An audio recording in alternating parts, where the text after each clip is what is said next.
जीवन काल चक्र महादेव के हाथ में है। मौत जीवन की एकमात्र सच्चाई है। इसके बिना सब कुछ झूठ है, क्योंकि मौत तो हर एक को आएगी ही, चाहे जो मर्जी हो जाए।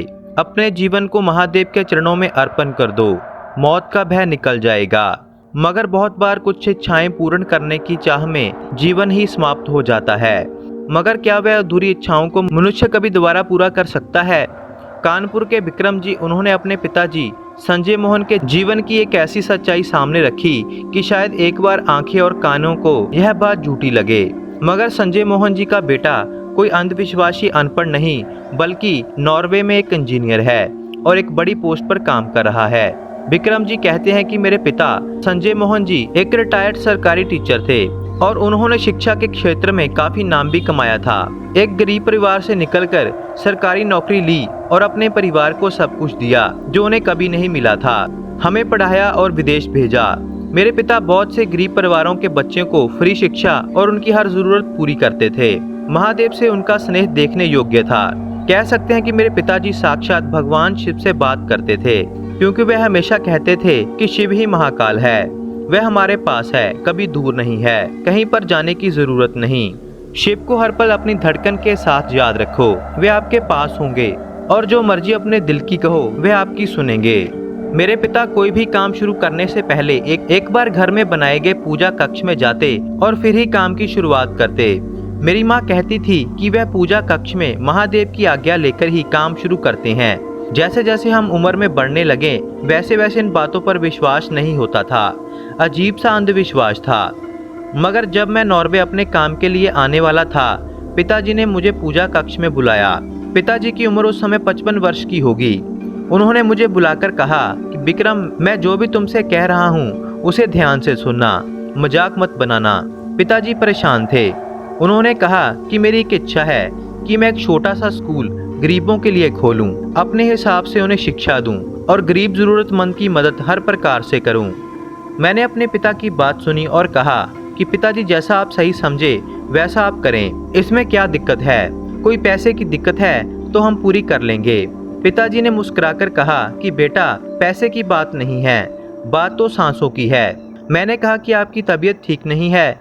पिताजी ने कहा कि महादेव मुझे अपने पास बुला रहे हैं। मेरे पास पैसा है, जमीन है, मगर समय नहीं है। महादेव से मैंने मोहलत मांगी थी कि मैं लोगों की सेवा कर सकूं, मगर महाकाल के आगे किसी की पेश नहीं चलती।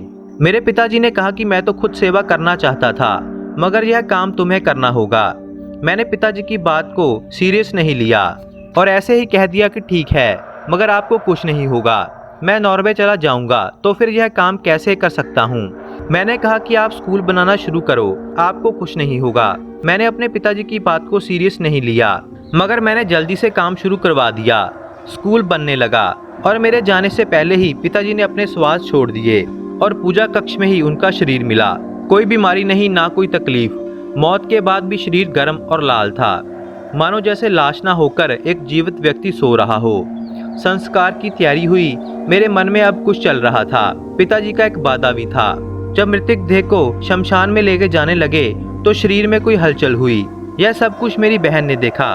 उसने शोर मचा दिया, मगर यह बात कोई नहीं माना। फिर मैंने उनका हाथ हिलता हुए देखा।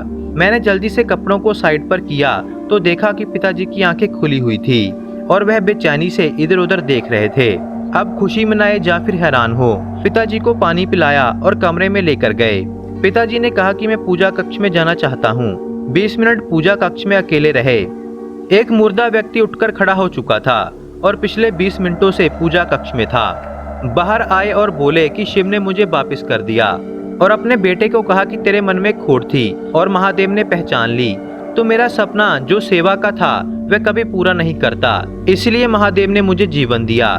मेरे पास शब्द नहीं थे और ना ही कोई जवाब था।